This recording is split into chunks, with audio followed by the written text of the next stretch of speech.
warm greetings. Give thanks to the Lord, His love endures forever. We shall start the session with a prayer. I request Dr. G. Arvind Swaminathan, Professor, Department of Computer Science and Engineering, to do the prayer. Prayer. Loving and most dear Heavenly Father, Lord Jesus Christ, we thank you and praise the Lord for this wonderful moment you have graciously given to look at your face. Lord Jesus, on the start of this webinar on pursuing your higher studies abroad, we look to your face, Lord. Lord, we pray for our management, we pray for our resource person, we pray for our organizers, we pray for the teaching fraternity of the CSE department, and also we pray for all the students of our CSE department, Lord. Bless us, lead us, and guide us, Lord. But as your word says, the horse is made ready for the battle. Victory comes from the Lord. Lord, grant us your victory, grant us your wisdom, your knowledge, your strength, and make us winning personalities, Lord. We commit the session into your precious hand. Guide us and lead us. Let your will be done, and let your name be magnified. We offer all this prayer in the most precious name of our Lord and Savior Jesus Christ. Amen. So, at the outset, it is my immense pleasure to welcome you one and all to this webinar. With a grateful heart to the Lord Almighty, I welcome you one and all who are present here for this webinar. First of all, it's my immense pleasure to record my gratitude to the Lord Almighty and also to the management of Francis Xavier Engineering College for all the support, motivation, and also for the initiative. Also, it's my immense pleasure to welcome Mr. S. Krishna Kumar, the Director for Alumni Association, who is present here. I welcome you, sir, to this August gathering. And also, it's my immense pleasure to welcome Professor P. Brinda, the HOD of CSE department, for all her tireless work and for all her support and initiative in conducting this webinar. It's my immense pleasure to welcome the resource person of the day, Mr. Engineer Samuel Benson, who is present here from Seattle, from United States of America. We are so proud of him, and we are so happy to have him in for this webinar.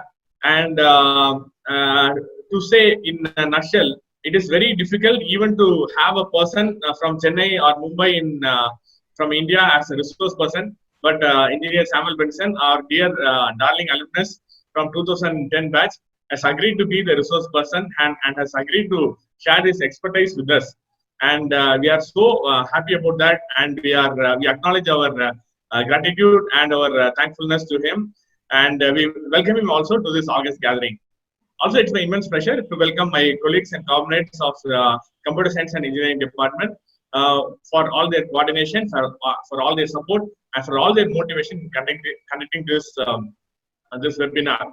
And also, it's my immense pleasure to welcome the students of the department of Computer Science and Engineering Department, and also the participants of this webinar. Of course, pursuing your higher studies in abroad is a dream come true, and also pursuing higher studies in America is a great Himalayan task. And our resource person, Engineer Samuel Benson, has did it, and I'm so happy to have him as the resource person. Also, it's my immense pleasure to welcome my colleagues and comrades of CSE department. And with these words of welcome, before getting into the session, I wish to give a short introduction about Engineer Samuel Benson, who is the alumnus of 2010 batch, Francis Xavier Engineering College. Engineer Samuel Benson is the son of the soil. He is from Tirunelveli, and we are so proud about it. And he studied his schooling from St. John's Higher Secondary School in Tirunelveli, and also he did his graduation from Francis Xavier Engineering College, Tirunelveli.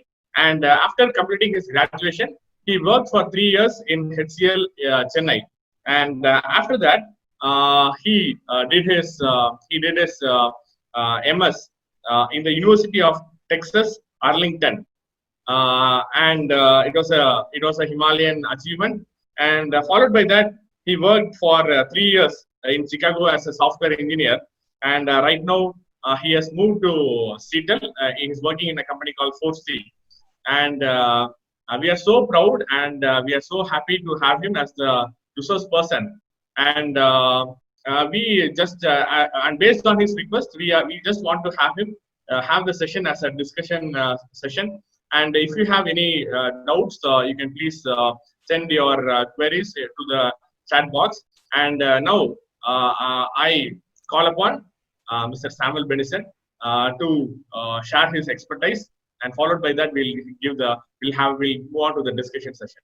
Over to Mr. Samuel Benison from United States of America.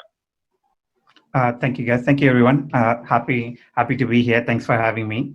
So it's a great pleasure to talk to you all after a long time. So I wanted to talk about a little bit about the process that I've been through. So, and then I don't have a lot of thing to talk for myself. So I'm happy to answer any questions you guys have about the experience and what I've been through, or what are the steps. If you have any questions, you can definitely ask that. So the process is it's a very complicated thing. So I highly encourage you, no matter what I say. So it's been a one-sided process that might not have been changed much. So I would highly encourage you guys to do your own research and Google about it and see if anything has changed since then. But most probably the process would be similar. So the first thing I would say is, while after you finish your final year, or while you're finishing your final year, the first thing to do would be to study for the GRE and TOEFL.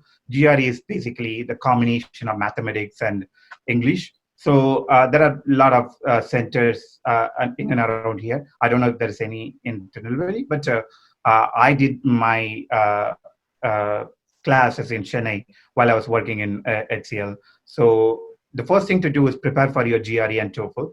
So do that, because that's very important. So the universities decide based on your academic percentage as well as the GRE and TOEFL score. That's the main weightage of how you get into a university.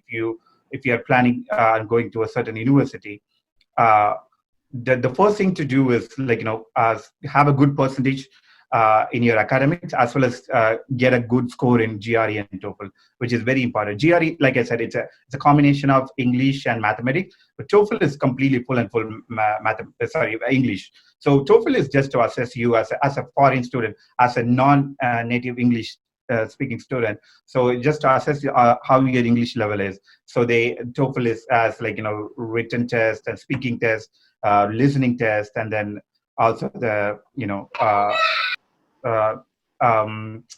I think there's one more section. I forgot what it is. So it's pretty much the English, all about what you guys can understand, how you can understand and cope up with the language, language here, and how they speak, and whether are you able to understand that? Are you able to cope up with the language here? So that's kind of what the GRE and TOEFL is. So getting a good score in that is very, very important. Plus, I would say that the another thing would be to when you apply for an application in university. I'll talk about that in a bit. But the first thing they will ask you is, why are you applying? So it's like a statement of purpose. They call it a statement of purpose. So it's like a big essay, that you describe about yourself, your achievements so far, and why are you applying? Why do you want to study masters in our university? When the universities ask you to submit a statement of purpose, it's basically about why are you applying to our university? Why do you want to study masters in our university? So it's a big essay that you have to write for yourself, and I'm sure you can find some samples in internet, but you be original. It's they can filter it through easily, if you're just copy pasting. So be original, share about your experience, and get a big essay, and talk about yourself, and talk about your achievements, talk about why you want, why are you motivated to do the engineering in a particular university. So while you apply, you can apply for multiple universities. So you can use the same statement of purpose. You can just modify a little bit, and you can use that.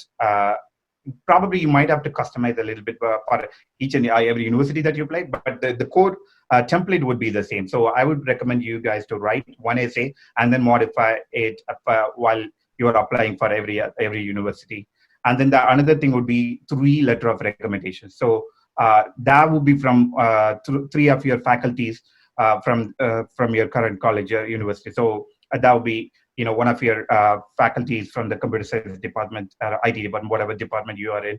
So that would be that's kind of similar. So it's an essay from your professors at your current a college, why, like, what is that student achieved, what kind of student he or she is. So that's kind of an explanation that you need to submit. You would need 3 of them. So some faculties would prefer to type the entire thing on their own, but some of them would prefer to, they would prefer, maybe you can prepare one and I can approve that. So what you need to do is, in that case, you just have to set up an interview with them and then ask them questions. Like, you can find the questions online, what kind of questions, and then you can get the answer about yourself. Ask them, how am I as a student, how am I at these things, and then you can prepare an essay, and then if they approve that, then they can sign it up. So you can get, if you are working after you finish your bachelor's, then you can get one from your current working manager or your current reporting manager, and then 2 from your faculty, or you can get all 3 from your faculties itself. So, but at least minimum 2 from your faculty is mandatory, and total you would need 3 letter of recommendations. So, and then you need to prepare a resume, like you apply for a job. A resume is also important. And then what you need to do is, based on your GRE and TOEFL score and your current academic percentage, do your research and pick the universities. I typically say you can apply for 5 to 7 universities, and so you have to do some research and understand, because the universities will vary. Not every university will approve it. If you have a 65% in your academics, and if you scored some 300, 305 in GRE, then there is universities for that. You should not aim for bigger universities, because then your approval rate is low. So you have to pick a university, 5 to 7 universities based on your score and your current academic percentage, and always make sure that you can pick one that is for sure that they are going to approve, and then a couple of them are a little ambitious, and then a couple of them are right around the score that you have, and each university's website will walk you through what are the documents that they would require, and so you can follow that and you can fill out the application. So one of the things that they would ask is a consolidated mark sheet, not the mark sheet that we get from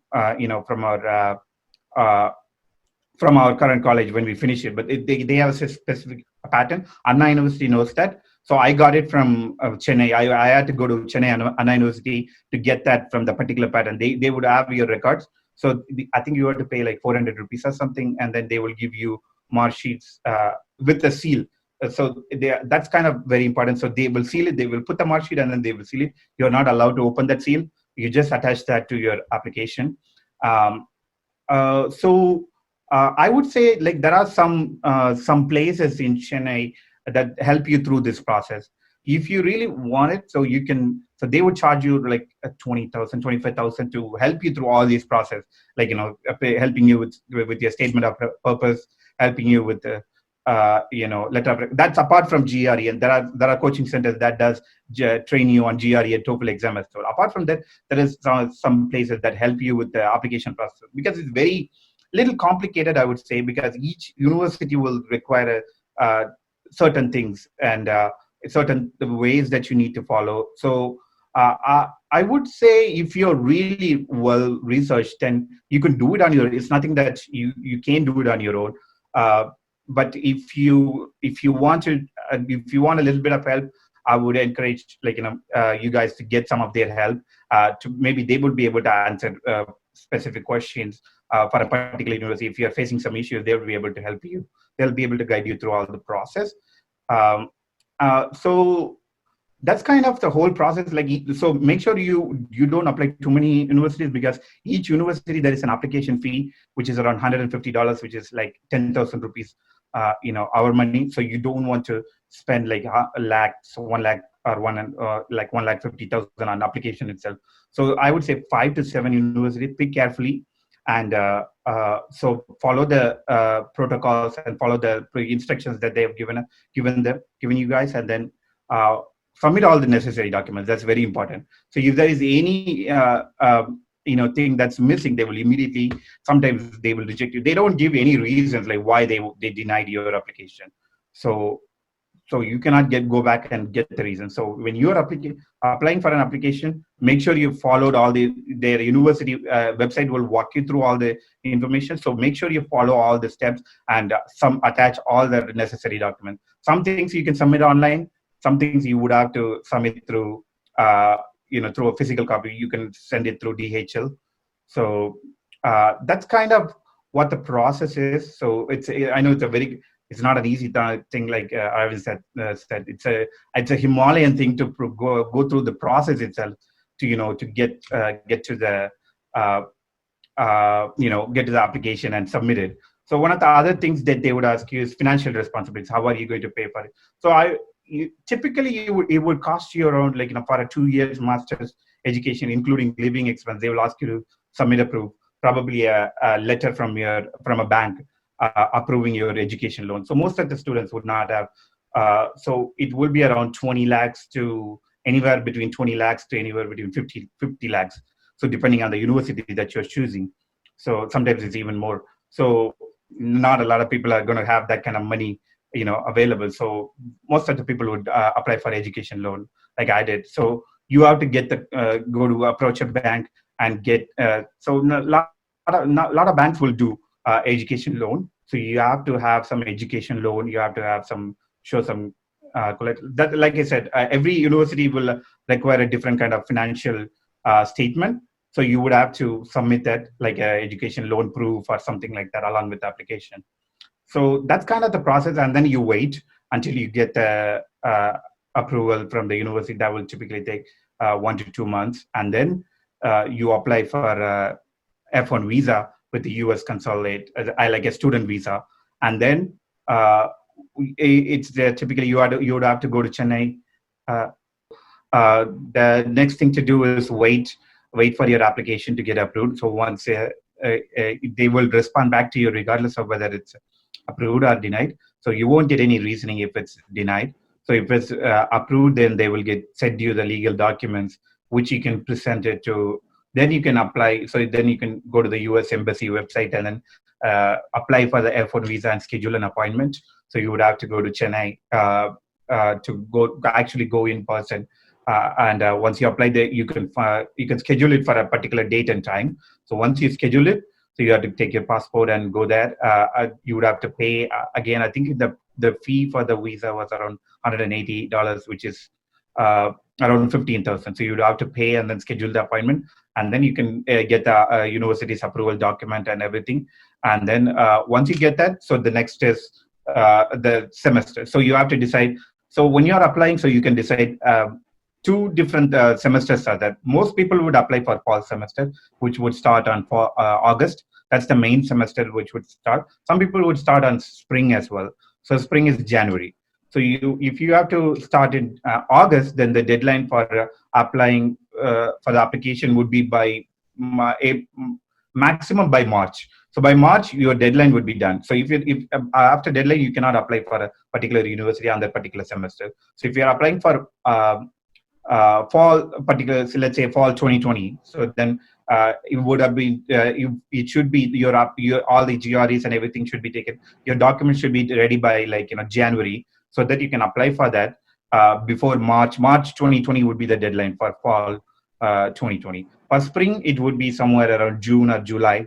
So then you would have more time. So most students would go for fall. So that's the most common time to apply. So when you get that, so there are, even in masters, there is no such thing. You can just apply for master's computer science, or you can apply for a specialization like software engineering or database management systems, or you can pick your specialization after you go there, and you can just apply for master's in computer science, and then you can pick your specialization while you're studying there.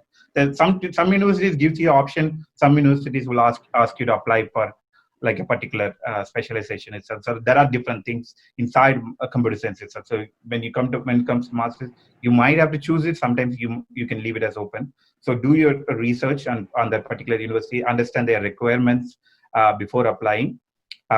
So once this is all over, you would be probably able to go there, and the onboarding process will be you will be able to know, and understand everything. So the main thing that I would say is like it's the education system is completely different from India to US. So you should expect like there is a time for an adaptation period from like what you study, the way you studied, and then what you say. I'll talk about it in a minute. So I can explain a little bit, but the process is very very different. So each semester you have to register for your own class. So you can pick any class. So there will be, so for masters you have to take 12 class. So for each semester is 3 classes. So it can be anything. So some students study a particular course on the first semester. Some people study the same course in the last semester. It's up to you how you pick it. So you can decide which 3 you can pick first, and then the next 3. Even there are options, like you don't have to study a particular. You and your fellow student might be studying the same MS in computer science degree, but they might certain classes would be common, but most of the classes would be optional. You don't have to pick the same class they are picking. So you can pick your own class, and each class will be like twice a week, 1.5 hours. So you have to find the classroom in the university and go and sit there, and you do the lecture. You listen to that, and then most of the exams would be, it's not like one final exam and you score. So the exam happens throughout the year. Every exam would be like, you will have weightage like 5%, 10%, and then they will consolidate everything. So some students get approved when they apply for a university. In the application, they'll get a conditional approval. There is three status. One is rejection, another one is approval, and then there is one called conditional approval. Conditional approval means you're obligated to maintain your GPA. They call it as GPA. Here it's all about 4. 4 out of 4, you should maintain 3.5. 3.5 means you should score at least B on each of the class that you're taking on the first two semesters. So otherwise they will, like I've seen cases where the university will they have the option to terminate your your studies if you don't match the particular criteria. So if you are conditionally approved, be very aware of that and make sure you study hard. So the education, so the grading system would be out of 4. If you get 90 and above, it's A. If you're 80 and above, it's B. If you're 70 and above, C. 60 and above, D. So D, anything D and then below 60, it's F. So anything below 70, even if you get F or D, some professors might ask you to retake that same class in the next semester. So just because you get some grade doesn't mean that it's most of the students are expected to get A or B. So no student should get C. Is very rare. So nobody would get D. If you get D, then they would ask you to retake. So the education system is completely different here. So you have to understand and prepare for the adaptation. So the first semester would be the hardest semester of all time. I remember the times like where I walked in and the first semester was like, it was completely different. The first class I went in, they were asking me to do some Android projects, which I have never done before. So they won't teach you about that. They teach you the concept of software engineering, and they ask you to develop a Android app based on that. So there is a lot of things that you need to. The core important thing when you study abroad is the 3 things. Like there is self motivation. So you are away from your family and friends, and it's a new country, and it's a new culture and new environment, new process of studying your college. So like I mentioned, it's very, very different. It's very advanced when you're studying here. So the 3 things is self motivation, self determination, and self learning. So a lot of you're not in India. The faculties are amazing. They teach everything, and then your questions are based on that. So, but in here, they teach the concept of it, and they would ask you to implement that concept in a practical project, and that's very important. So there is a lot of self-learning there. So, like I said, self-motivation, self-determination, and self-learning are very, very important when it comes to this kind of when it comes to abroad studies. Not everything will be taught in the class. You are required to do your own research and learn a few things, and then do the projects, because most of the times projects would I know we have in India, our education system is 80% it's a final exam and 20% is lab work, right? So but in here probably it would be 70% would be projects. So multiple projects would hold 70% of your final exam might be 10%. So you are doing like quiz, like sometimes weekly quiz. Each quiz would be like 2% to your final weightage, and then there will be project. Each project would be like 15%, and then sometimes there will be class attendance. If you attend the class, then you will get 5%. So there are different criteria. Each class, the professors will set their own criteria. So be aware of that, and there will be a lot of self-learning to do. And you would have, just because there is, so if you think about it, like there's only 3 classes every week, so 3 into 2. So like each class would be 1.5 hours twice a week. Some classes will be Monday, Wednesday. Some classes will be Tuesday and Thursday. So you're basically studying for one class 3 hours. So and then you are doing 3 classes per semester. So each week you're only doing 9 hours of class in room, in class attendance. The rest of the time is on you, right? So there is a lot of self-learning to do on the rest of the time. So you're not just like, you can't just go for 9 hours and then for the class and then be done with it. So there is a lot of self-learning to do. There is a lot of self-research to do. So that's one of the things that's very important. So I will end on this, so I can talk a little bit more about that based on the questions you guys have. So first, understand, like, whether it's, ask your question, like, is this the right thing for me? Is this like Arvind said, it's a Himalayan task. Getting an admission in one university is another thing.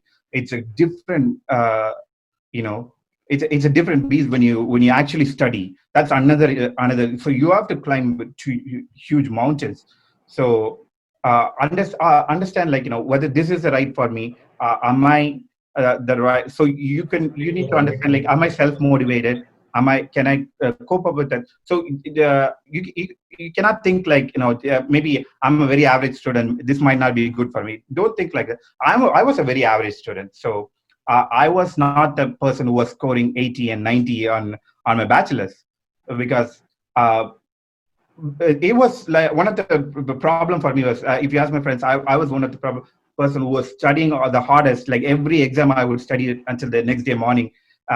Everybody will sometimes people be like, you still studying in the morning. So, and then when I go to the exam, there is like, they give you the 40-page like booklet to I can't even finish 30 because I'm a very slow writer.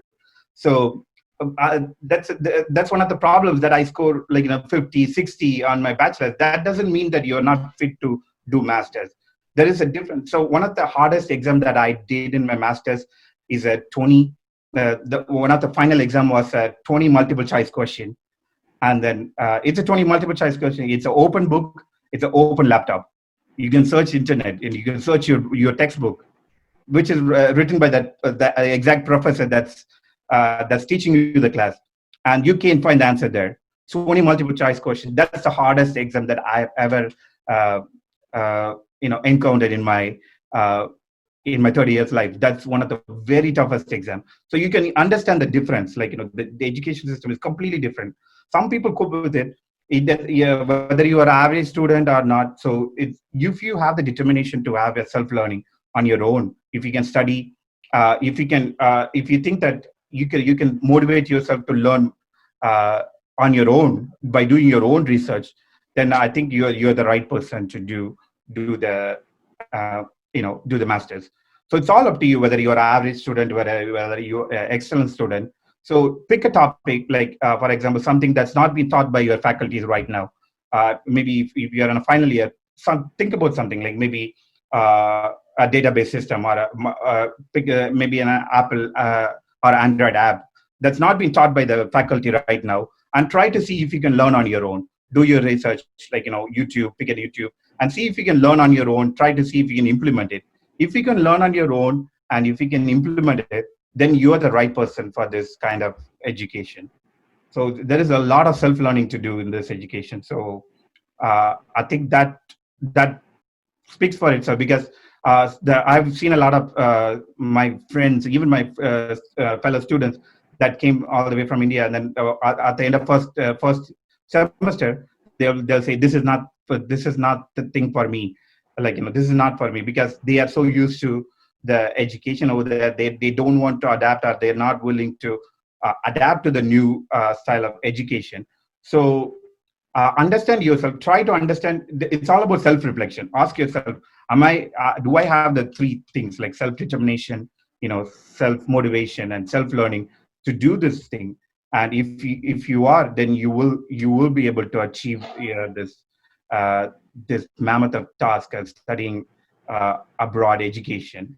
So I think I will end it here, and I can answer a few more questions if you guys have. Yeah, thank you, Benison. It was an awesome lecture by you. I think most of the questions you have answered, but still we wish to ask you a few questions. Sure. It can be a little bit of personal also. Okay. Yes. No problem. The first question I just wish to ask in the sense is like, normally students who are living in Chennai or Mumbai, they have idea of pursuing MS. Mm-hmm. It is very rare that students from southern part, it's like what doing their MS. I just want to ask you the reason how you got this motivation. How you got this motivation to do your MS in United States of America? I thought about it. I've never talked to anybody about it when I did my bachelor's. So because one of the reasons was my cousin was she was very motivated to do this while she was studying. Like, she was like two years younger than me. So I've always thought about, like, maybe I want to do it. But like I said, like, I thought to myself, I'm a student who's getting 60, 62 in my final exam. Am I good enough to do this?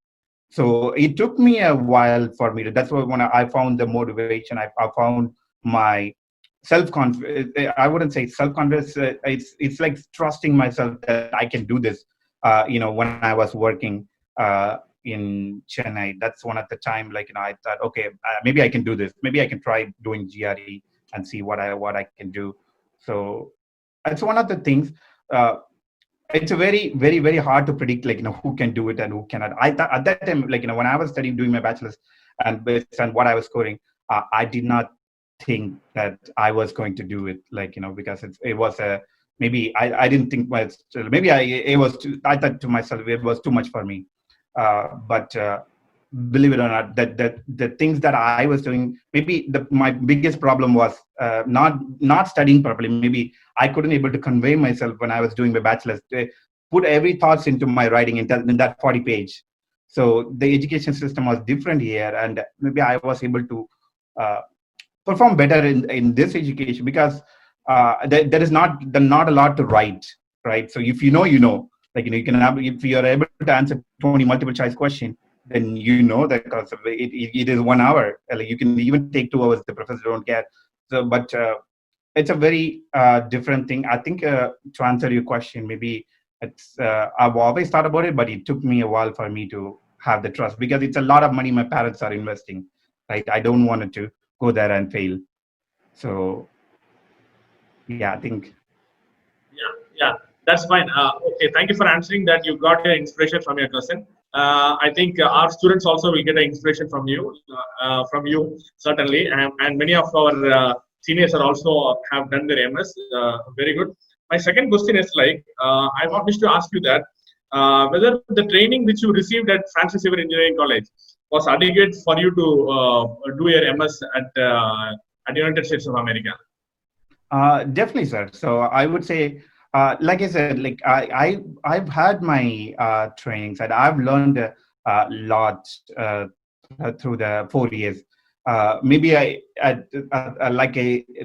of the things that what time they told one of my professors, they looked at my bachelor's score sheet, and they were very shocked to see the scores that I was receiving.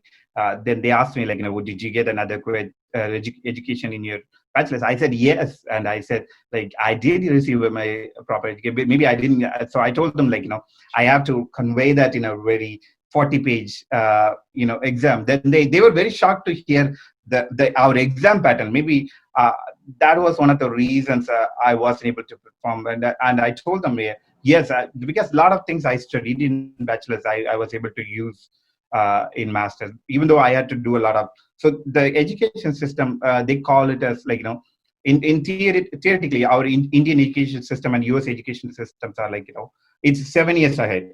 So, for example, what you're studying in third grade, we study on 10th grade. People study on 3rd or 4th grade in here. So that's 7 years ahead. The education system here is 7 years ahead. So there is some catching up to do when you come here, but you still would use a lot of things you studied from bachelor's. Okay, that's great. That's great. I think it was wonderful that you talked about your self-determination, self-motivation, and also self-learning. That was awesome. Benison. I just want to ask another one interesting question. In the sense is like when you were here, your communication was also just like the student who is in Francis Xavier Engineering College. But after you went to US and you came back, your accent has completely got changed. Did you find any difficulty regarding the communication you had in when you were doing your MS there?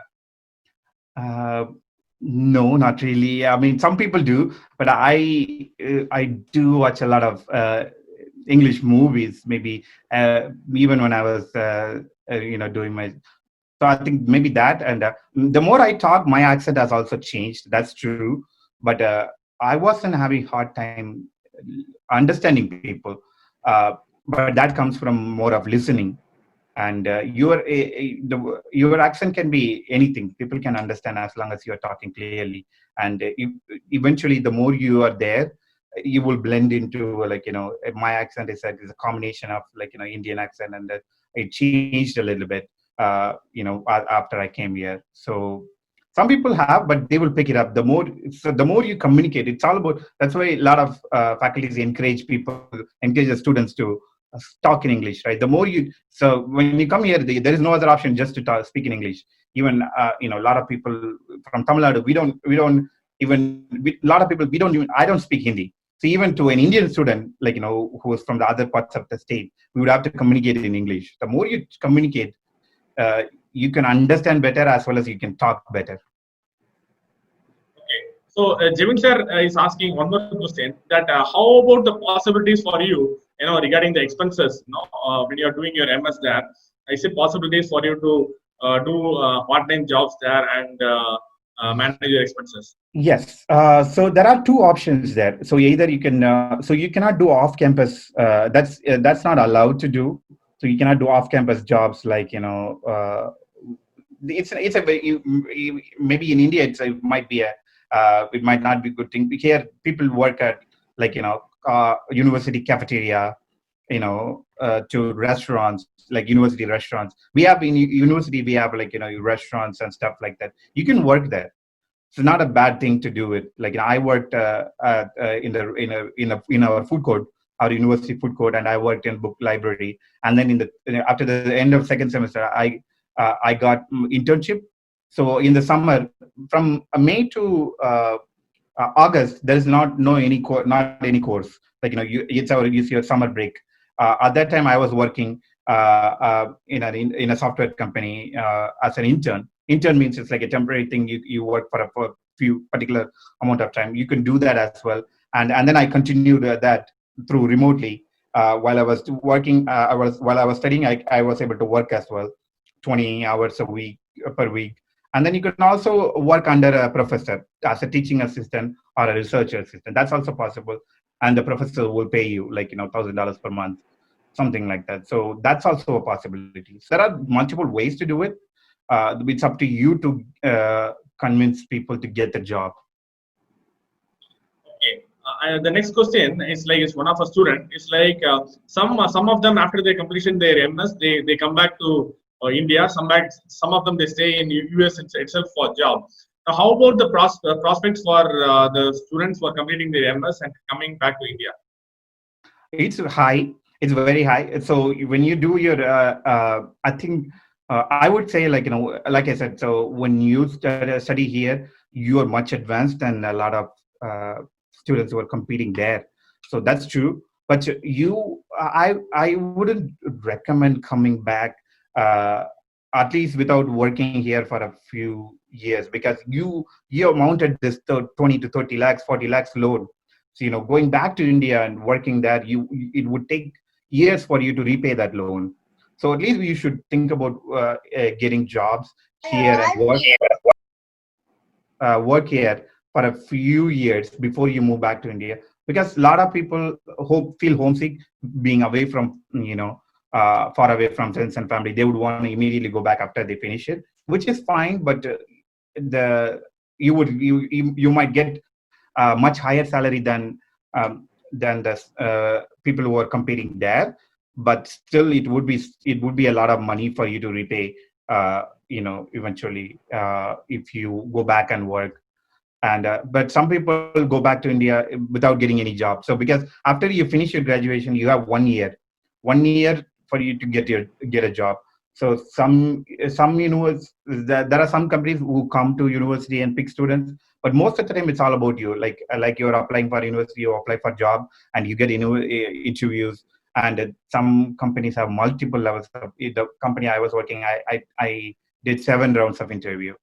Like 5 of them are technical with different people. So it happens. Like they each company would do a refined interview process. Like you have to be very strong in what you're applying and the things that they are expecting. So while you're studying, so make sure you understand the concept very, very well. And one of the 2 important things that they I'm currently in the interview panel in my current company. So one of the 2 things that we expect are algorithms and object-oriented language. So those 2 topics are very, very. I cannot stress enough about algorithms. Having a thorough understanding about algorithms, solving a programming challenge question is very, very important in landing a job. After you finish here. And I would, at this time, like there is so much going on in this world right now, like COVID-19, and a lot of Americans lost their job. So I remember when I was studying, like in 2008, there was a big recession happened, and that affected a lot of people's job in US. There are so many people affected. So if you're on your final year of your studies, I would recommend wait for a year or 2, like work there. While you prepare for your GRE and TOEFL, wait for a year or 2 before you apply, because right now it will take few years to get for the things to get normal. With the thing that happened in the last 2 months, it's very unpredictable. What happens in the next year, nobody knows.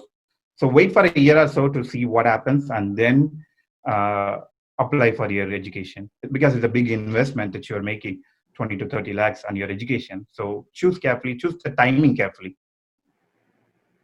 Okay, Bennison, I have one more question. You just talked about this point earlier also, but I just want to reiterate once again, because it's an important question. There is always a question in everybody, like why go and pursue your education abroad?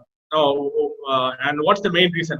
How is the education unique in abroad? This is one of the question. Can you just throw light on this? Yes. So I think one of the reasons that you study is whether do you want to study higher education or not. Bachelor's is you learn certain things, but it's a first initial level of education, right? So I think a lot of companies right now, they expect a master's degree, at least in US. So you have to, I think I would recommend doing at least a master's if you're going to be in the software industry. It's a good thing to do a master's.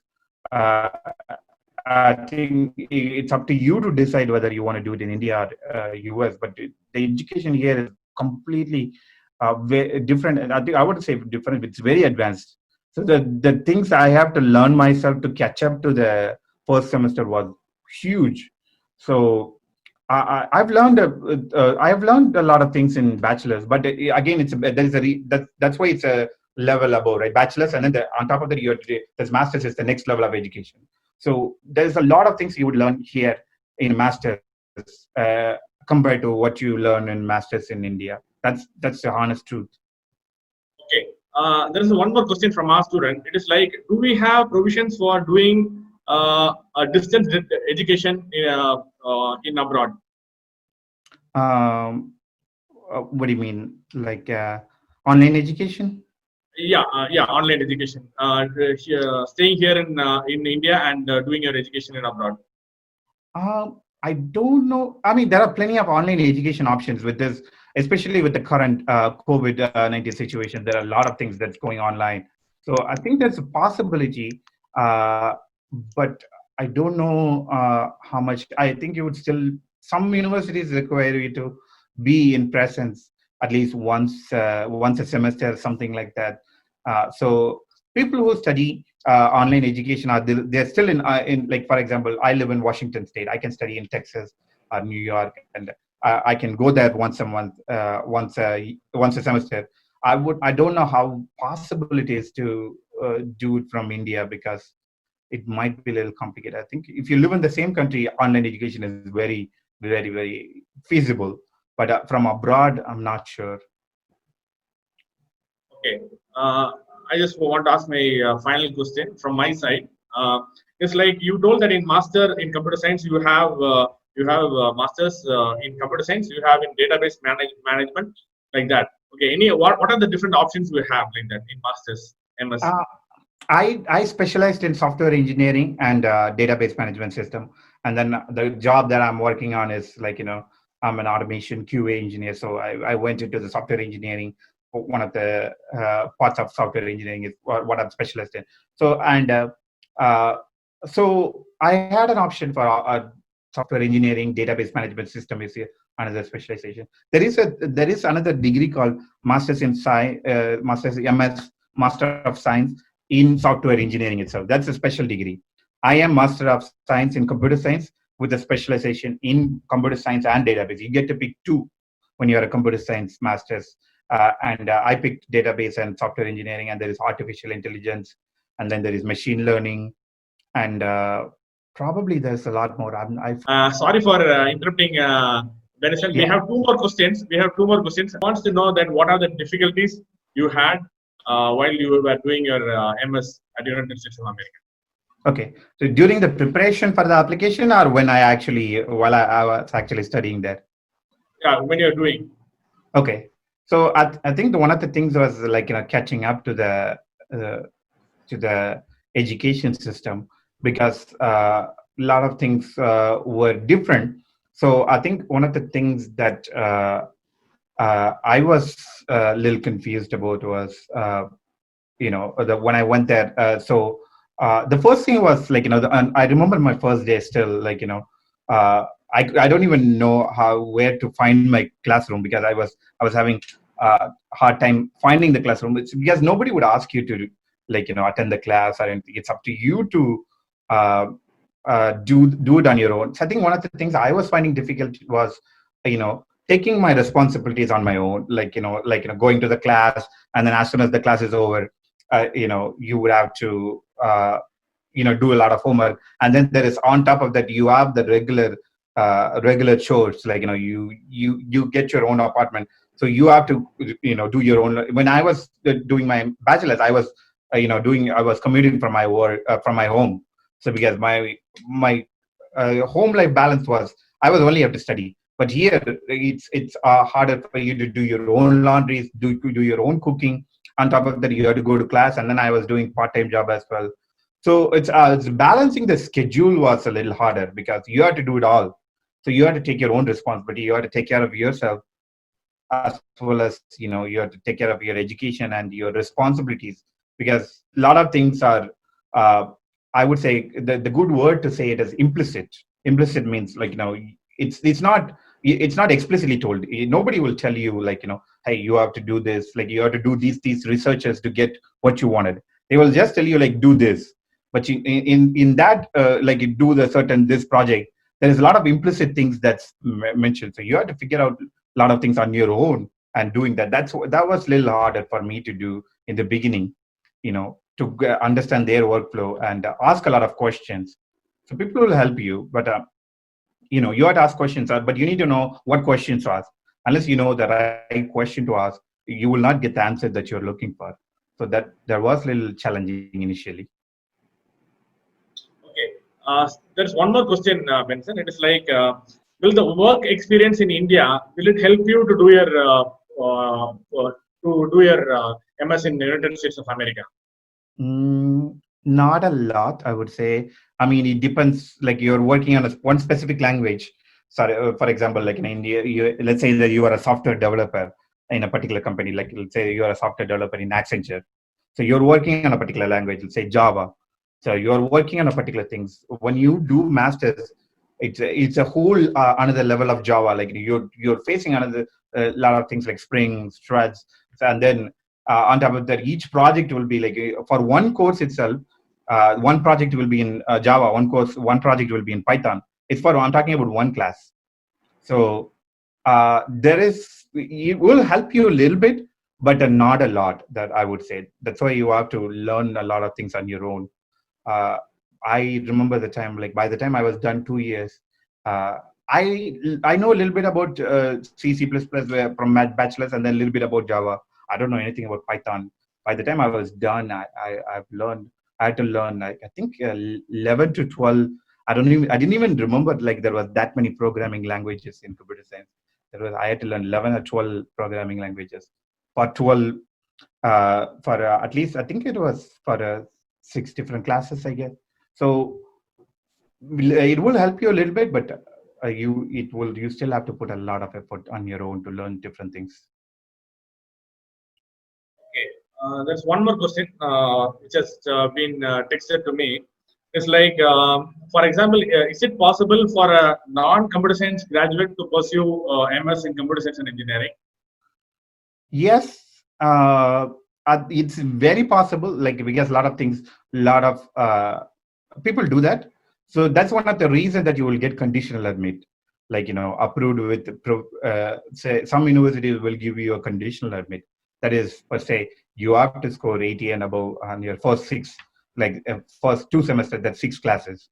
So you would have to learn a lot of things on your own before you even get to masters. On top of you're preparing for GRE, TOEFL. So if you have the right determination, yes, so you can do it. So a lot of universities will approve. Like if you have a good academic score and if you have a good GRE score, and even if you're changing, you should explain that's why the statement of purpose will come into, right? The essay that you're writing, you have to explain why you are changing from, like, for example, electronics engineering to computer science. And then if the universities are convinced, they will give you the conditional admit.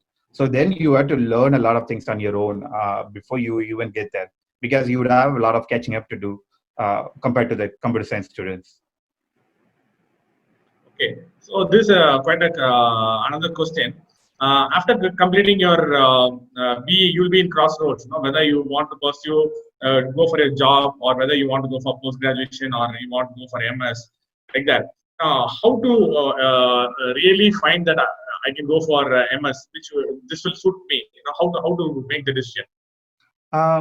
I think that's kind of what I said. Like you can go for both. It's not that you don't have to do the job. I personally recommend, like, if you're 100% set on, like, okay, I have to do this. I don't care about what I'm doing as a job. I have to do MS. Then focus on that. Like, you don't have to work. Some people, I was working parallelly as well as I was preparing for masters, because I was on that crossroads. I wasn't sure whether I want to do it or not. So then you can prepare for your GRE while your TOEFL while you're working. So I think that one of the things that I explained is, like, you don't have to be a student who's getting 80 and above in your bachelor's to do MS. I was getting 50 and 60 and above. So like I said, pick a topic, like, that is not being taught by your faculty. Like, pick a programming language, for example, Python or JavaScript or something like that that's not been taught by your faculty so far, and see if you can learn it, and see if you can not set your time, like, there is no set time, like not within 1 week. Like, take your time, 1 month, 2 months, do a lot of research on it. The internet is the best, educator that we have right now, right? So do a lot of research, watch a lot of YouTube videos, and understand yourself, and try to solve a couple of problems, and or pick a project, like develop an app, or something like that that's completely new to you, and see if you can learn on your own. If you can learn on your own, then that's a great start, right? So then you can learn on anything.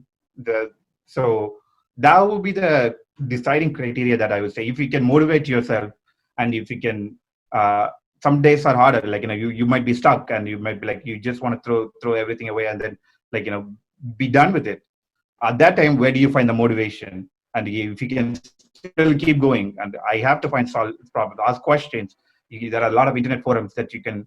And sometimes you might have questions that even the faculties might not be able to answer, because they don't know what kind of problem that you're facing, right? So if a certain programming language is throwing error, they cannot just give you a solution right hand. So it's up to you to find your solution. So they can answer general questions. So find the solution, and if you have the right determination to find the solution, and if you can achieve something by self-learning and asking questions, and having the right determination, I think that's a good criteria to start. Like, then you can do anything that you want to do. Okay. So I just want to ask one more question. Since we talked about talked about GRE and TOEFL, is it the same process which is being followed right now also, which was followed when you entered? And it's like, what are the difficulties you face regarding the GRE and the TOEFL exams? I think I'm confident that the questions patterns might be different, but I think they would still follow the same GRE. But I think that the things that I was facing was brushing up it's basically what the GRE is nothing but 12th standard English and math. So this has nothing to do with our university or any college, because every student who's like, whether you're a computer science or you're electrical or you're MBA student, most of the students will do GRE, or if you're going into MBA or management, then you do GMAT. That's another thing. Instead of GRE, if you're going into engineering, then you're doing GRE. If you're doing into management, then you're doing GMAT. They both are similar. Like, it's basic mathematics and English. So I had to brush up a lot of my old things, and then I had to learn a lot of things new with respect to it's mainly the English. It was a little struggling to because you would have to learn a lot of new words.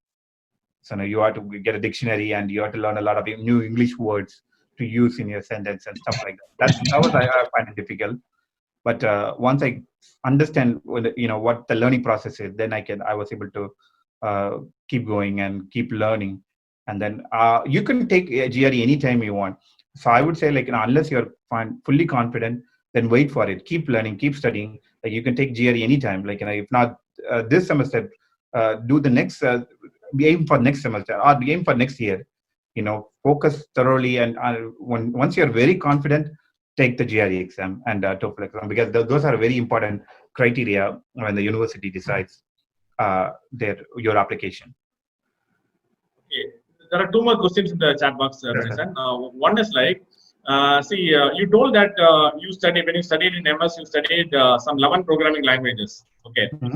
And here you studied 2 languages. Now, in the perspective of programming languages, how was it difficult? How was it different studying here and there? And what kind of feel you had?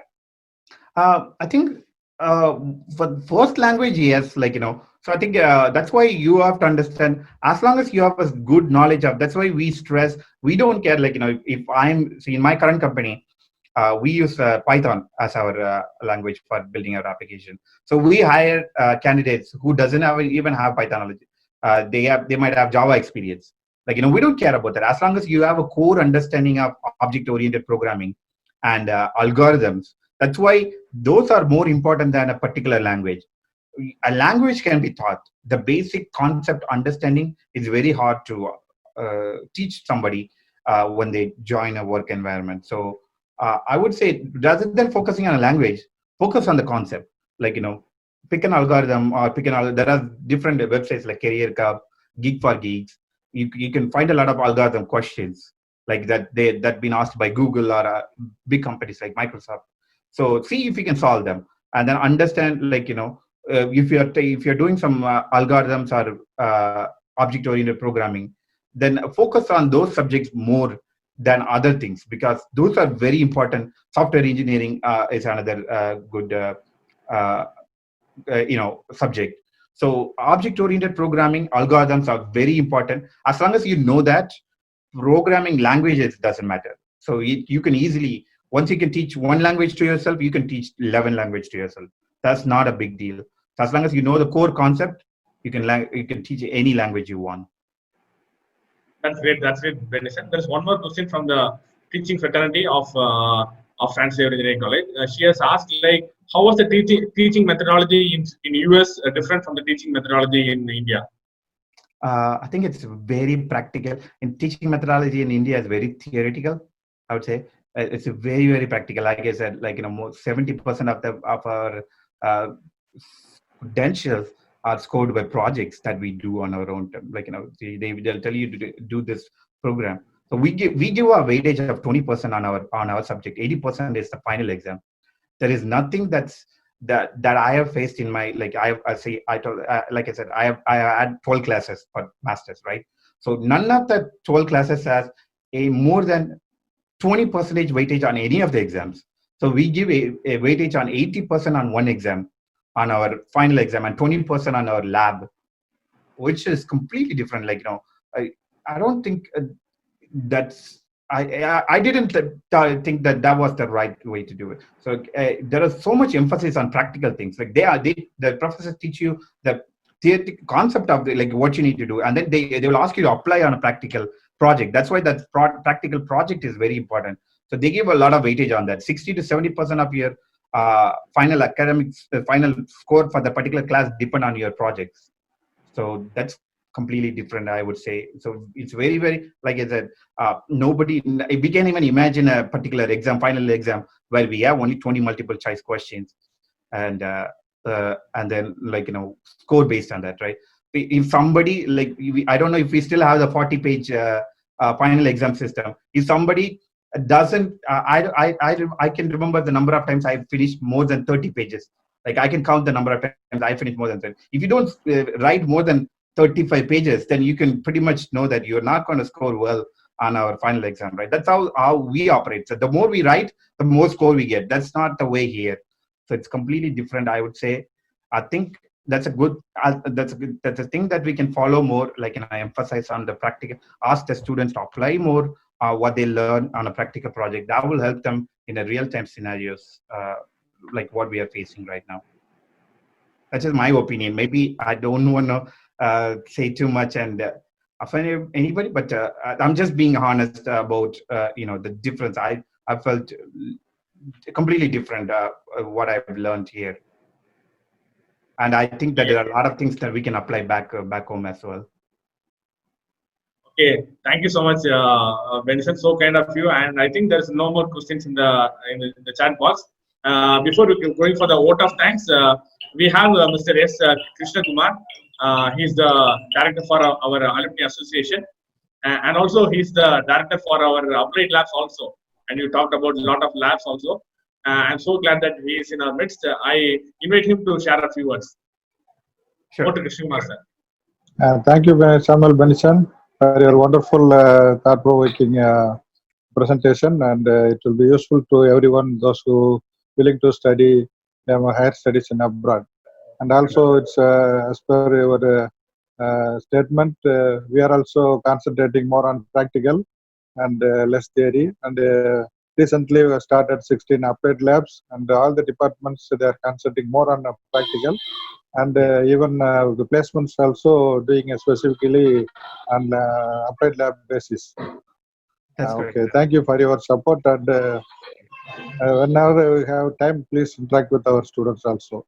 Thank you. Sure. I'm happy to, when any students have any questions, I'm happy to answer them. And I think I don't know how much I can give them, but I'm happy to answer any questions. I share my experiences, whenever they want. So I'm always available for that. Okay, thank you for your support. And very soon we're going to start the alumni chapter at the US. There are so many members are there in US, and together we start the alumni chapter at the US very soon. Thank you. Sure, sir. Thank you.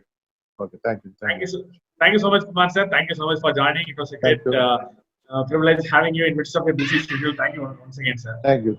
Thank you, Arvind sir. And thank you, Brinda madam, for your arrangements of the webinar. Thank you. And yeah, one more thing I would like to add is, like, anytime if you guys want to, if students have a few questions, we can consolidate all the questions, and then I'm happy to have another session like this if needed. We can do it again if students have more questions. I'm happy to answer that. So that's up to you guys. Okay, thank you. Thank you. It's so nice. It's so nice and sweet of you, Benson. Thank you once again. Now I invite Professor Jevin for giving the vote of thanks. Over to Jevin, sir. Good day to all. First of all, I'd like to thank Lord Almighty for making this day happen and making this session especially successful because of the cooperation of everyone. And my sincere thanks to the management and the people in management for giving support to the Department of CSE for conducting this session. And my gratitude to Principal Dr. V. Velmurugan for standing in our side for this session to be supported. And I sincerely thank Mr. Krishna Kumar sir, who is the director of FX Alumni Association, and he's really a backbone for all this, especially alumni-based sessions to be happened.